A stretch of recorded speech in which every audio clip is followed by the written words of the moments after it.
You're tuned into Recovery TV, the voice of hope, with your host, John J. Tassoni Jr. Discussions and information on addiction and mental health issues. Here's your host, John J. Tassoni Jr., with today's guest. Welcome to another edition of Recovery TV, and I'm your host, John Tassoni. Steve Migliaccio is my guest today. Steve has been in recovery for 10 and a half years, but before we get to Steve, Narcan, please get it. CVS, URI, please carry it. It saves lives. Steve, welcome and thank you for joining us today. Thank you. How you doing, John? I'm doing well, thank you. Steve, tell my viewers about your road. My road to recovery, or like my whole journey? Your whole journey from when you started until you're sitting here today. Well, in my teen years, my father passed away when I was young. I was 15. I had scholarships to college for baseball. I was really good. And I went the other way. I just went south. I started hanging with the wrong crowd, wrong people, smoking pot, drinking beer. And then it turned to whiskey, cocaine, and anything else under the sun, LSD, mushrooms, mescaline, all that kind of stuff. I went south really bad. And when I turned 17, I took off with the circus. I worked for the circus for like 3 years. That was, just a big party. I was in the heart of every major city in the country. I was young, and, in other parts of the country, they really didn't card me or anything. They didn't ID me. So I was going to clubs and, drinking and doing whatever I could find on the street in different cities, in the heart of every major city in the country. And then I came back. I stopped working for the circus, and I joined the military. I joined the Army. I figured that it'd straighten me out, and basically it taught me how to drink better. I was going to bars and drinking and, doing PT in the morning after drinking, all that kind of stuff. The same old, I did that for a while. I stayed in the military for 10 years in the reserves, though. I did 2 years full-time and the rest in the reserves. I didn't get clean till I was like... I did a lot of drugs. I was living on the street in abandonminiums, is what we used to call them, abandoned houses in South Providence.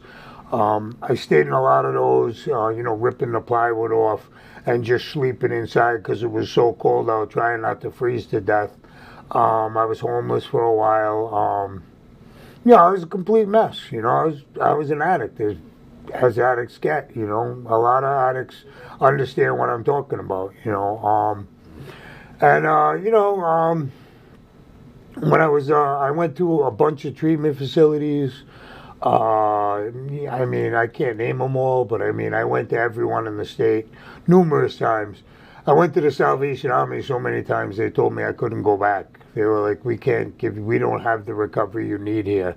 You need, more intense treatment that we can give you. You're a great worker, they said, but you need recovery. So I ended up going to Marathon House, Phoenix House, a bunch of treatment facilities, I did that for years, in and out. I get clean for a while, and I think I got it. I don't need meetings. I don't need this. I don't need that. And I went back out. Every time. I met a girl, thought she was going to save me. She said, that girl's going to be my savior. Yeah, right. You know what I mean? Two sickies don't make a welly. They say that all the time, but I didn't listen. You don't listen. You don't know, I have to learn the hard way. I don't learn things the easy way. I'm stubborn. I'm a blockhead.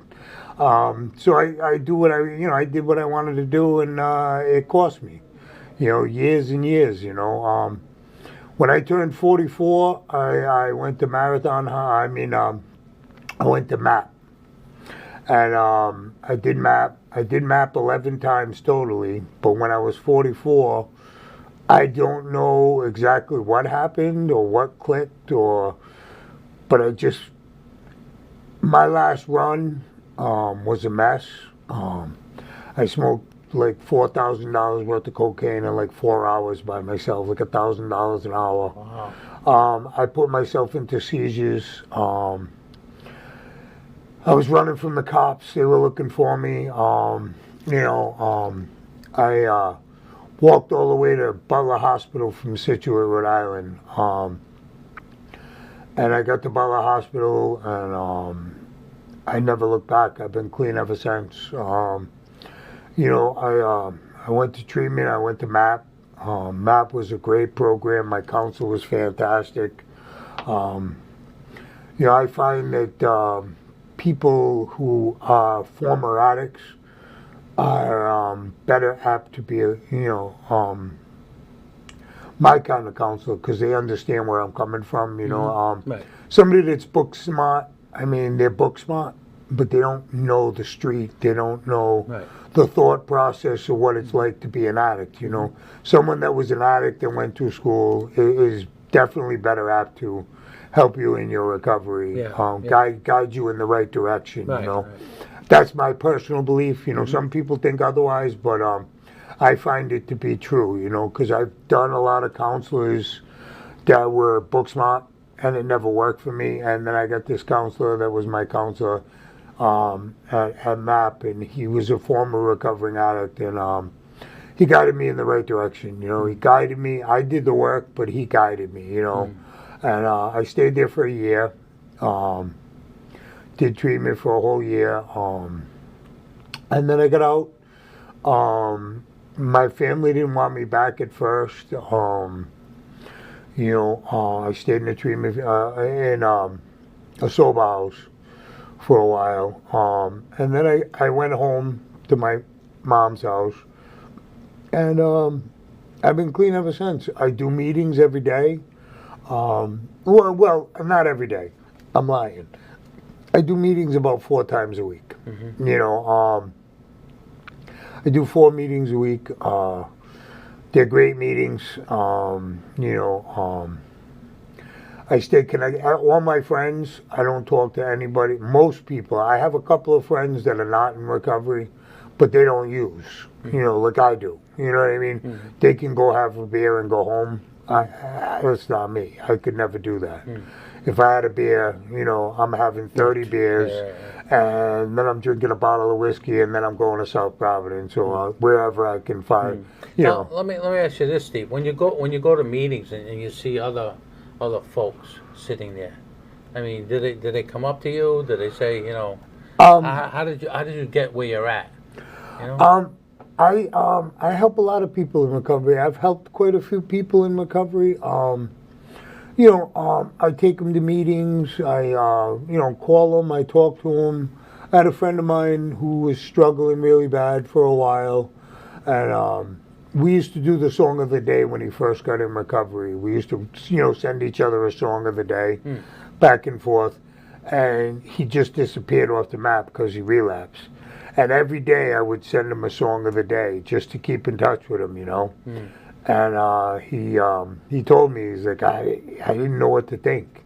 He said, I was like, what's this kid want? You know what I mean?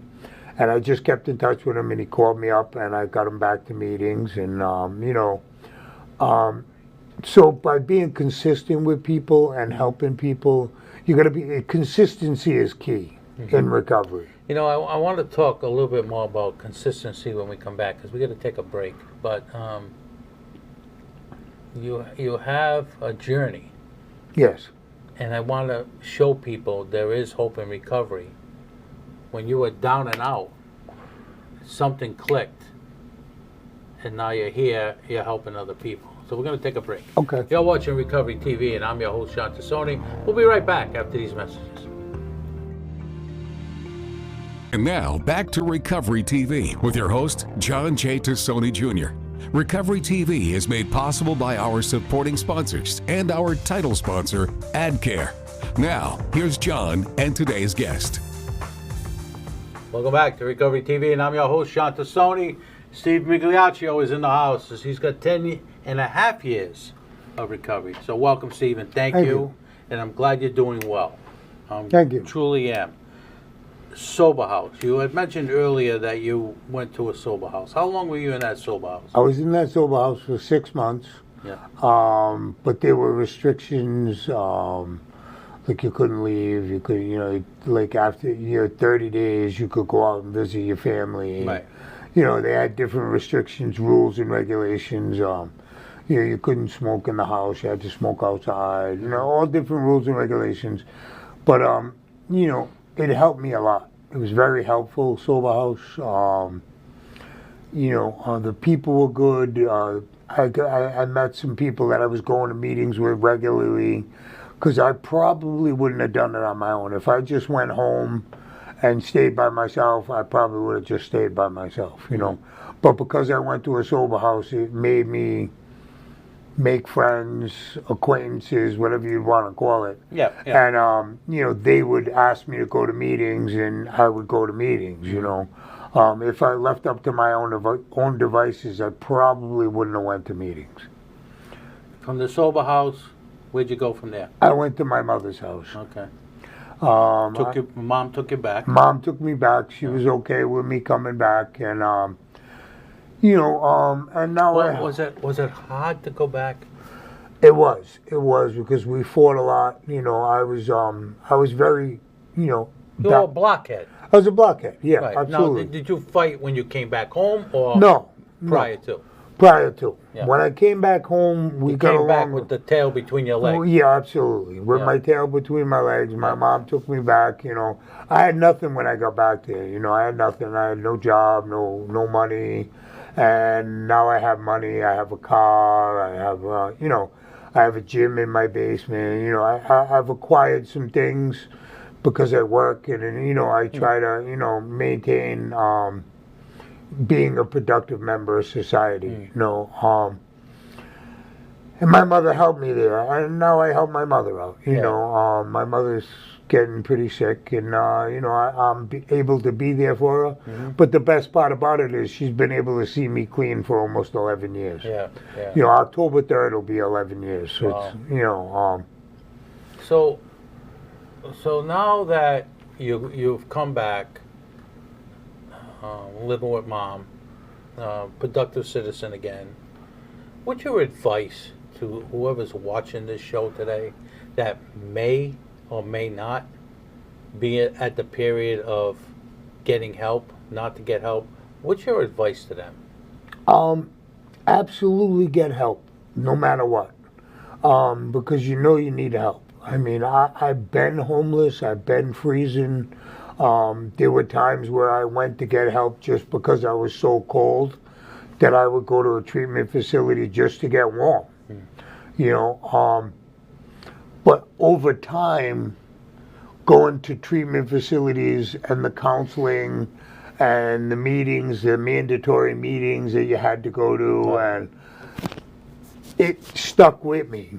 So Sunk in. it sunk in, yeah. It took time, because I'm a blockhead, like you said. Absolutely, I'm a blockhead. You know what No, I I mean? didn't say you were. Well, I said you were a blockhead because you said you were a blockhead. But my point is all this is that even the folks that I deal with, I had one over the weekend.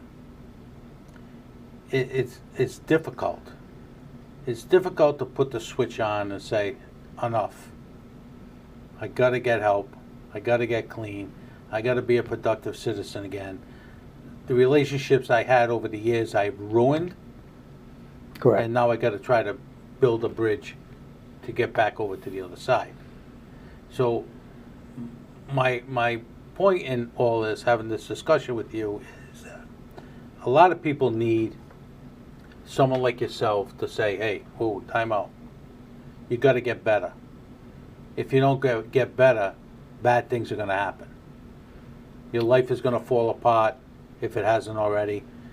Your physical ability is going to fall apart if it hasn't already.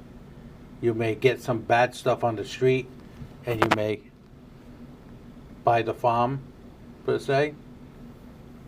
Absolutely. So I'm looking for you to tell the viewers who may be watching this, whether it be a family member or someone who's on the edge, should I go into residential treatment or should I not? Residential treatment is the biggest help I ever had. There's like a whole bunch of options when you get into residential treatment. There's counselors, there's doctors, there's nurses, they can take care of you. They get you to doctor's appointments at treatment facilities. They get you to go to the doctor, because I know when I was on the street, I never went to the doctor. I never saw a doctor until I went to treatment.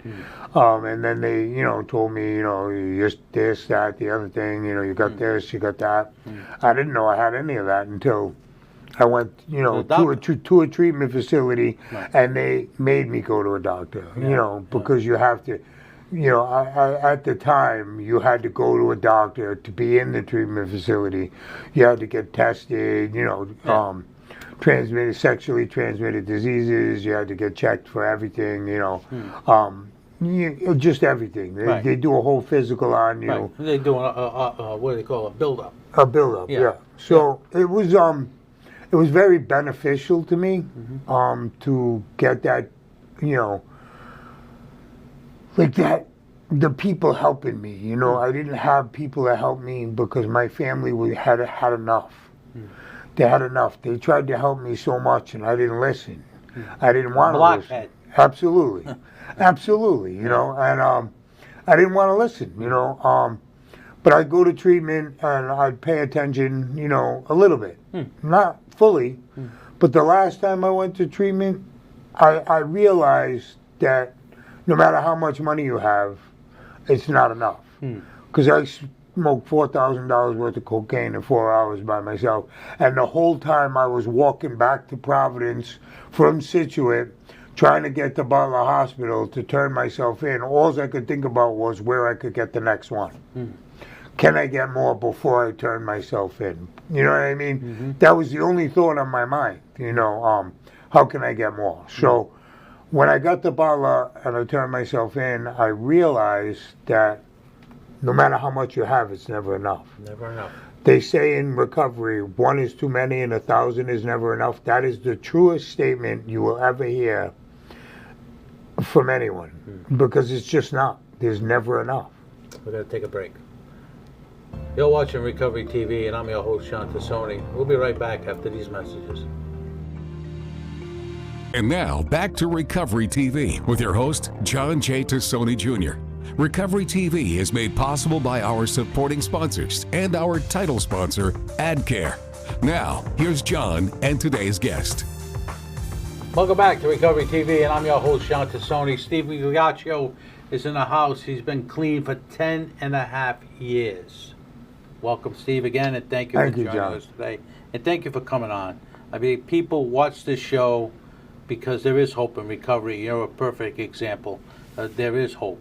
Absolutely. There is hope. You can become a productive citizen again and get your life back on track. What kind of options would you recommend to anybody who's watching the show today? What I would recommend is long-term treatment. Like, a lot of the treatment facilities are now only 30 days, which, is not technically, in my book, it's not enough. Right. I mean, I had a counselor who used to tell me it takes you 5 years to get your marbles back and another 5 years to be able to play with them. So when you got 10 years, you finally kind of leveled off. So. Are you level? I'm pretty level. I'm pretty squared away. I got my life back on track. I'm doing okay. I know where I'm headed. I know that I don't want to go back to where I came from, because I keep that right up front. Right. I never forget where I came from. A lot of people, they say that, but they really do forget. You're not one to forget. No, absolutely not. I remember living in the abandonments, freezing my butt off. Not having anywhere to live, and cold, and selling my jacket to the drug dealer, because I had a leather coat, and not having nothing, and freezing. Yeah. I'm not there anymore. I have a house, I have heat, I have a car. Yeah. You know what I mean? I have some things I've acquired. Back to normalcy. But I don't want to go back there, and I never forget that. Right. I never forget being cold and sleeping in the tunnel in downtown Providence in between Water Place Park and the ice rink, because staying out of the rain and the snow. Yeah, I remember that. Steve, I want to thank you for sharing your story. I greatly appreciate that. Folks, next week, Director Jan of the Veteran Services will be my guest.